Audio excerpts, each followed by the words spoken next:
আসসালামু আলাইকুম। একটা গুরুত্বপূর্ণ বিষয় আজকে ৩-৪ দিন ধরে একটা ভিডিও করব বলে ভাবছিলাম, সময় পাই নাই। আজকে আমি যখন এই ভিডিও রেকর্ড করতে বসেছি তার ধরেন ঘণ্টাখানেক আগে বিবিসি বাংলা একটা নিউজ আপলোড করেছে তাদের ইউটিউব চ্যানেলে। সেখানে দেখলাম তারা বলার চেষ্টা করছে যে এই যে বিভিন্ন জায়গায় ইসলামী পতাকা টতাকা দেখেছেন না, এইটার কারণে বাংলাদেশে জঙ্গিবাদের বিশাল আকারের উত্থান টুত্থান এগুলো বলে হারুন নিজার হুজুরের একটা বক্তব্য নিয়েছে, তাকে আর কি মূল পৃষ্ঠপোষক বানায়, তাকে আবার জঙ্গি নেতা বানায়। হ্যাঁ, সবশেষ উপসংহার এইটাই যে শেখ হাসিনা নাই, তারেক রহমান এসছে, বাংলাদেশে আবার জঙ্গিবাদের উত্থান শুরু হয়েছে। দেখেন এই পতাকা মানে আপনি লা ইলাহা ইল্লাল্লাহু মুহাম্মাদুর রাসূলুল্লাহ লেখা, তাই না? বাংলাদেশ মুসলমানদের কালেমা লেখা।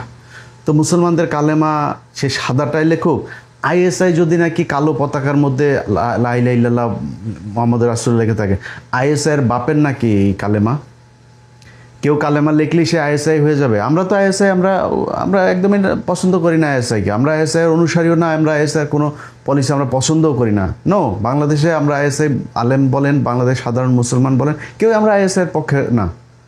তাইলে আইএসআই এর সেই পতাকার মতো করে যদি কোনো কালার যদি মিলে, বা পৃথিবীতে সাদা এবং কালার সবচাইতে বহুল প্রচলিত আপনার কালার, এখন যদি সাদা কালোর ভেতরে লা ইলাহা ইল্লাল্লাহ মুহাম্মদ রাসূলুল্লাহ লেখাই যাবে না কেন? কারণ কি? সমস্যা কোথায়? আচ্ছা, তারপরেও আমি আমার আলেমদের প্রতি সম্মান রেখেই তারপরে বলি, কিছু কথা বলা দরকার এটার ব্যাপারে। আমি সামহাও এই বিষয়টার সাথে সম্পৃক্ত, আলেমদের সাথে এবং দু একটা তদন্তকারী সংস্থার সাথে আমি তাদের দুই পক্ষের মধ্যে আমার কথা বলানোর সুযোগ হয়েছে। তো আমি যেই মাওলানাদের সাথে কথা হয়েছে, সেই মাওলানারা নিজেরাও বলেছেন এবং তদন্তকারী সংস্থাগুলো তাদের কথায় কনভিন্স হয়েছেন যে তারা আসলে চেয়েছে কি, হারুন নিজার হুজুর একটা বক্তব্য দিয়েছেন যে চারিদিকে এই যে আর্জেন্টিনা ব্রাজিলের পতাকা, হ্যাঁ, আমাদের দেশে যে উন্মাদনা, আমি নিজেও এক সময় আর্জেন্টিনার মানে প্রচণ্ড মানে আর্জেন্টিনা হারার পরে 2-3 দিন বন্ধু বান্ধবের সাথে দেখা করতে যাইতে পারি নাই, মানে ওরা খেপাবে এইরকম পরিস্থিতি, খুব সিরিয়াস হয়ে যাইতাম। তো বাংলাদেশে সেই কালচার চলছে। উনি সেই কথাটা বলেছে যে এই যে আর্জেন্টিনা ব্রাজিলের পতাকা, এগুলো নামায় কালেমার পতাকা থাকা দরকার। মানে এটা কোনো বিশেষ উদ্দেশ্য বা এটা হইতেই হবে, এটা না হইলে কিছু, বা এটার পিছনে মানে সুদূর প্রসারী কোনো কিছুই না। বা তিনি কোনো কালারের কথা বলেন নাই যে এই কালারের পতাকাটা আনতে, নো, কিছুই বলে নাই। এটা নিয়ে একটা সোশ্যাল মিডিয়ার যুগ, যেহেতু চারিদিকে ছড়ায় গেল, মানুষ সেটা করলো। যাই হোক, তো তাকে সেটা বোঝানো হয়েছে এবং তিনি বলেছে যে আমি এই কারণে, আমি এটার পিছনে অন্য কোনো কারণ নেই। তো তিনি এর পরপর একটা ভিডিও তৈরি করে বলেছেন যে এই ব্যাপারে উন্মাদনা করা যাবে না। কারণ হয়েছে, খুব খেয়াল করে বুঝতে হবে, এই জায়গায় যদি নাকি আরেকবার যদি এই দেশ হোঁচট খায়, এই দেশের মুসলমানদের কপালে কিন্তু বিপদ আছে ভাই। প্রথমে ঢাকা স্ট্রিম নামে একটা পত্রিকাতে নিউজ করলো। আচ্ছা, ঢাকা স্ট্রিমে নিউজ করার পরে কালবেলাতেও আবার এটার প্রশংসা করে একটা নিউজ হইল, হ্যাঁ, যে হ্যাঁ এরকমই করছে, বিভিন্ন জায়গায় হচ্ছে, কালেমার পতাকা ছড়িয়ে যাচ্ছে দেশ বিদেশে, দেশে দেশে, হ্যাঁ, পথে পথে, নানান ধরনের করে আরও 2-3টা পত্রিকা এরকম নিউজ করেছে। করে প্রথমে উস্কাইলো আপনারে, তারপরে ব্যাপক আকারে ছড়িয়ে পড়লো কালেমার পতাকা। এরপরে শুরু হইল আসল খেলা, যে সারা দেশে জঙ্গিবাদ, আইএসআইয়ের পতাকা টতাকা এই সেই বলা, এইবার শুরু হলো আসল খেলা। এইবার যুক্ত হইলো কে? এইবার যুক্ত হইলো এই প্রথম আলো, ডেইলি স্টার, তারপরে সেই সাথে হলো গিয়ে বিবিসি বাংলা। প্রথম আলো এই মুহূর্তে খুব বেশি সুবিধা করতে পারছে না। প্রথম আলো, ডেইলি স্টার যেহেতু মার্কড হয়ে গিয়েছে, তাদের এখন কয়েকটা উইংয়ের কথা বলে রাখি। এর মধ্যে রয়টার্স একটা, ডয়চে ভেলে একটা, তারপরে হইল গিয়া আপনার বিজনেস স্ট্যান্ডার্ড, তারপরে হইল গিয়া 71, তারপরে হইল গিয়া আরও কয়েকটা, বাংলাদেশ অবজারভার, এরকম আরও কয়েকটা পত্রিকা আছে, যেই পত্রিকাগুলো এখন প্রথম আলোর প্রক্সি দিচ্ছে। আর এর বাইরে সরাসরি এই আওয়ামী লীগের তো আছেই, ওই যে বাংলাদেশ টাইমস, তারপরে আজকের কণ্ঠ কিছু কি আছে না, এগুলো তো সরাসরি আওয়ামী লীগের হয়েই কাজ করে। এই পত্রিকাগুলো এখন প্রক্সি দিচ্ছে। তারা শুরু করলো কি, যে সারা দেশে এরকম আইএসআইয়ের পতাকা খচিত দিয়ে রাস্তাঘাট ভরে গিয়েছে। এইবার সারা দুনিয়ায় শুরু হলো, ইন্ডিয়ার সব পত্রিকা এটা নিয়ে ব্যাপক আকারে নিউজ। এটার উদ্দেশ্য কি? উদ্দেশ্য সারা দুনিয়ায় ছড়ায় দেওয়া হলো যে বাংলাদেশে ব্যাপক আকারে হাসিনা যাওয়ার পরে এখন জঙ্গিবাদের উত্থান হচ্ছে। বিএনপি কি চায়, কি করতে চায় আমরা নির্বাচনের আগে যেমন বুঝি নাই, নির্বাচনের পরে এখনও মাঝে মধ্যে ধোঁয়াশা তৈরি হয়। কখনো কখনো বিএনপির কোনো কিছু কিছু কার্যক্রম দেখে মনে হচ্ছে না, একদম বিএনপির প্রতি ভালোবাসা দিয়ে উজাড় করে দেই। আবার কিছু কিছু জায়গার মধ্যে তাদের কাজকর্ম দেখলে আবার ফের একটু থমকে দাঁড়ায় যে আসলে কি করতে চায় তারা। তারা 2004 সালে 21শে আগস্ট গ্রেনেড হামলার সময় ডিজিএফআই খালেদা জিয়াকে বলেছিল, সিআইডি খালেদা জিয়াকে বলেছিল, এনএসআই বলেছিল যে শেখ হাসিনাকে অ্যারেস্ট করেন। সে এটার সাথে জড়িত এবং এইভাবে এটা করেছে। এবং আমি সেটার প্রমাণ আমার 15 মিনিটসে সেই 15 আগস্টের এই 21শে আগস্টের সেই গ্রেনেড হামলার পুরো বিস্তারিত সেখানে প্রমাণ তথ্য সহ সব দেওয়া হয়েছে। প্রথম আলো কীভাবে সেই জজমিয়া নাটক সাজাইলো সব কিছু সেখানে আছে, দেখেন। এখন এই যে 21শে আগস্টে এনএসআই বলল, ডিজিএফআই বলল, সিআইডি বলল, পুলিশ বলল, সবাই বলল যে শেখ হাসিনাকে গ্রেপ্তার করেন, খালেদা জিয়া করে নাই। না, আমি এই নোংরামিতে যেতে চাই না। ভাই, আপনি কালসাপ ঘরের মধ্যে রাখা যদি মনে করেন ময়না পাখি আসে, তাহলে তো সমস্যা। আপনি ময়না পাখির মতো করে কালসাপের সাথে ট্রিট করতে পারবেন না।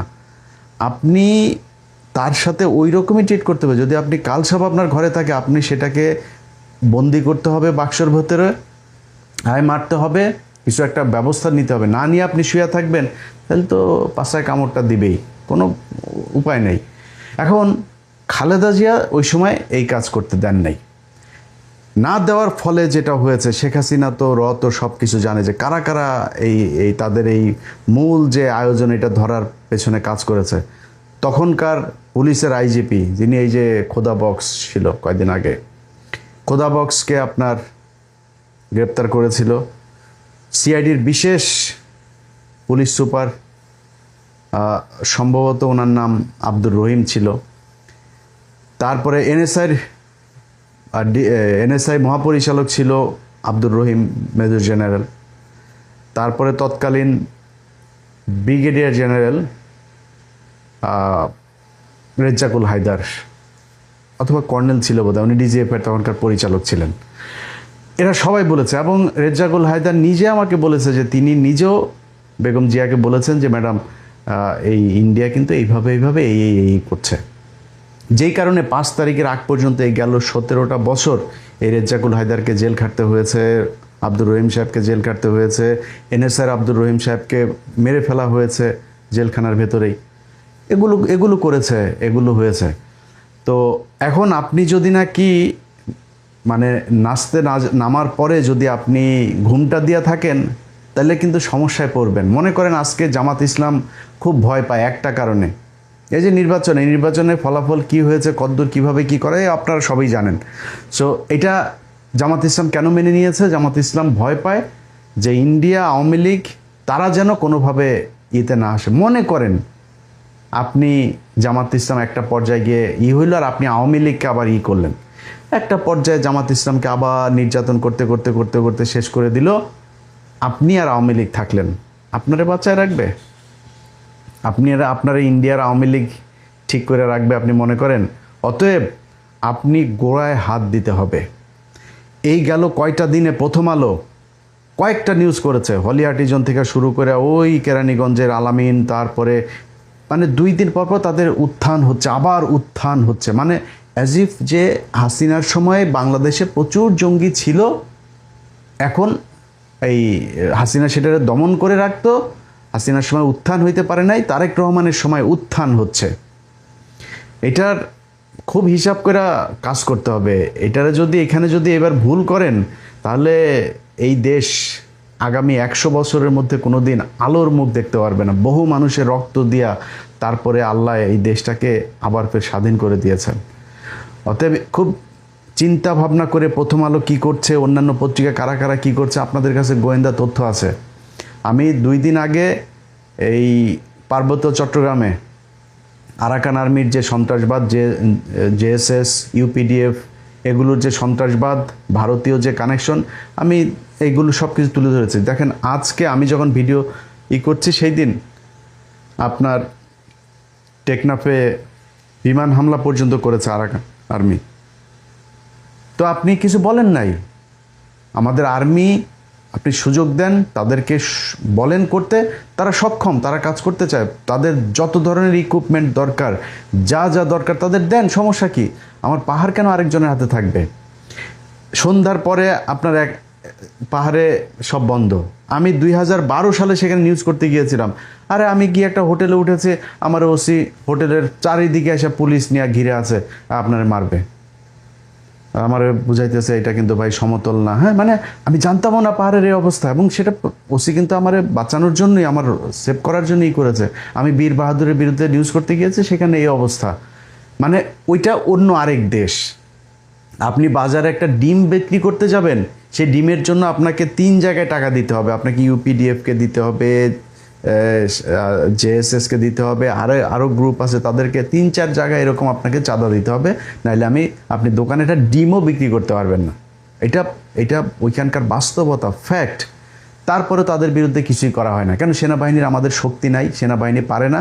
96 সেই চুক্তি অনুযায়ী সব সেনাবাহিনীর ক্যাম্পগুলোকে এই সাহারা খাতুন আপনার উজ্জ্ব করলো। তাই উজ্জ্ব করে তারপরে কী হলো, সেনাবাহিনীরা মারে, খালি এখানে মারে ওইখানে মারে, সেনাবাহিনী এনে যায় কোনো রকম, খালি মানে নিজেরা যায় বসে থাকে চুপচাপ। তাদের কোনো কাজ নেই, কাজ করার শক্তি থাকলেও তাদের সেই এখতিয়ার নাই। তো এইভাবে এই যে হামলা হইল, ধরেন সেখানে যায় এই প্রথম আলো, ডেইলি স্টার আর তার সাথে যেই গং আছে, এই গংরা মিলে আজকে 4-5টা দিন যেইভাবে জঙ্গিবাদের উত্থান বাংলাদেশে উঠাইতে চাচ্ছে, জামাত ইসলামের খালি সমস্যা হবে আর আপনারা বাইচা থাকবেন, এটা মনে করার কোনো কারণ নাই। অনেক মানুষ, আমরা তো দেশের চিন্তার থেকে ছিটকে গেছি, পুরা চিন্তাই করি না ওনার দেশ নিয়ে। কারণ আমরা যেই জিরো টলারেন্স দেখাইতে চেয়েছি, সেইখানে বিএনপির লোক, জামাতের লোক, এনসিপির লোক, সব দলের লোক মিলে তারা আওয়ামী লীগের সাথে বাণিজ্য করেছে।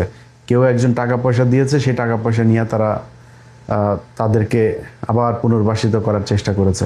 আজকে শাওন 2টা দিন ধরে তার সাহস হয় কীভাবে যে জুলাই নিয়ে এই ধরনের কথাবার্তা বলা। জুলাই কিছু না, 5ই আগস্টের আগ দিন পর্যন্ত খোয়াব দেখতে পারতেন, স্বপ্নে দেখতেন যে আপনি এই মন্ত্রী হবেন। একদিন আগে ওই দিন তো 12টা-1টার দিকে তো হলো, তার 1 ঘন্টা আগেও মানে চিন্তা করছেন যে এখানে এই গেল কয়েকটা মাসে বহু মানুষ জেলখানায় ফাঁসিও হয়ে যাইতে গেল 2-1 বছর, এই 2 বছরে। আপনারা এখন মন্ত্রী হয়ে গিয়েছেন, এমপি হয়ে গিয়েছেন, এলাকার বিশাল নেতা, গায়ে লাগে না, না জুলাইরে কিছু মনে হয় না। আমি সারাদিন হাসনাত নিয়ে বলতে পারি, সারাদিন সার্জিসের সমালোচনা করতে পারি, নাহিদের সমালোচনা করতে পারি, আসিফের একটা পয়েন্টে গিয়া তাদের কাছে আমি ঋণী। কারণ তাদের কারণে এতটুকু কৃতজ্ঞতা বোধ নিজের ভেতরে আছে যে তাদের কারণে আজকে আমি ইলিয়াস হোসাইন, আজকে বাংলাদেশে আমার বাংলা এডিশন চলে, আজকে আমি চাইলে বাংলাদেশে যাইতে পারবো, আজকে বাংলাদেশের শেখ হাসিনা নাই, আমার মামলা নাই, আমার ভয় নাই, আমেরিকা থেকে আমার বাংলাদেশে পাঠায় দিলেও সমস্যা নাই, একমাত্র এই জুলাইয়ের কারণে। সো এটা আমার এই যে পরিবারের উপরে মামলা হামলা, তারপরে পুলিশের কাছে যায় হাজিরা দেওয়া, কোর্টে হাজিরা দেওয়া, ডিজিএফআই একবার আসা, একবার এনএসআই আসা, একবার ডিবি আসা, সিআইডি আসা, একটার পর একটা পরিবারের মানুষকে করতো, সেটা তো নাই। আল্লাহর কাছে হাজার হাজার crore crore lakh lakh billion billion dollar পাই নাই, কিন্তু হাজার হাজার শুকরিয়া যে আল্লাহ অন্তত শান্তিতে রেখেছে, কোনো সমস্যা নাই, কোনো ভয় নেই। এটার জন্য অন্তত আপনাদেরও শুকরিয়া করা উচিত। অথচ আপনারা দেখেন কত নিমুখ হারাম হইতে পারেন।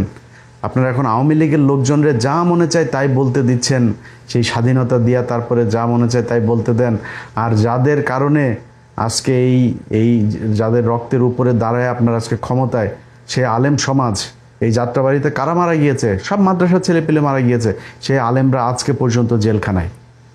আপনাদের বিএনপির জামাতের লোকজন সব একই মামলায় জামিন নিয়ে আপনারা বেঁচে যান, অথচ আরেকজন আলেম সেই মামলায় ফাঁসির আসামি। তাহলে শেখ হাসিনার সময়ের ঘটনাগুলো যদি সত্যি হতো তাহলে তো আপনারাও আসামি। আপনি হাসিনার বিচার মেনে নেন, কিন্তু আপনি আপনারটা আবার মানেন না। আপনি বিডিআরের লোকগুলোর এখন পর্যন্ত ছাড়েন নাই। একটু যায় দেখেন তারেক রহমান, আপনারে বলি, আপনি যদি মনে করেন যে মিনিমাম মনুষ্যত্ববোধ আছে, একদিন জেলখানায় যান, আপনার তো এখন সেই সুযোগ আছে, যান, যায় ঘুরে আইসেন, যায় দেখেন 70 বছর, 75 বছর, 65 বছর, 60 বছর এই মানুষগুলোর দেখলে এখন মনে হয় যেন 100 বছরের উপরে বয়স, চুল দাড়ি সব পাকা, খুব ভয়ঙ্কর অবস্থা। যায়েন একটু খোঁজ নিয়েন, একটু দেখে আসেন জেলখানায় কী অবস্থায় আছে তারা। সে মানুষগুলো চিকিৎসা পায় না, পরিবার শেষ হয়ে গিয়েছে, বউ বাচ্চা কোথায় আছে খবর জানে না, নিজেদের মামলার জন্য টাকা পয়সা একটা কিছু খাইতে পারে সেইটাও দেয় না। এই কুরবানির ঈদে দুইটা গরু পাঠিয়েছিলাম, যে কোনো একজন মানে আমাকে দান করেছিল, মানে দান করে বলতে আমাকে দান করার সুযোগ দিয়েছিল। সে অনেকগুলো গরু দিয়েছিল, তার মধ্যে 2টা গরু আমাকে দিয়েছিল, বলেছিল কই দিবেন, জেলখানায় দিয়েছি।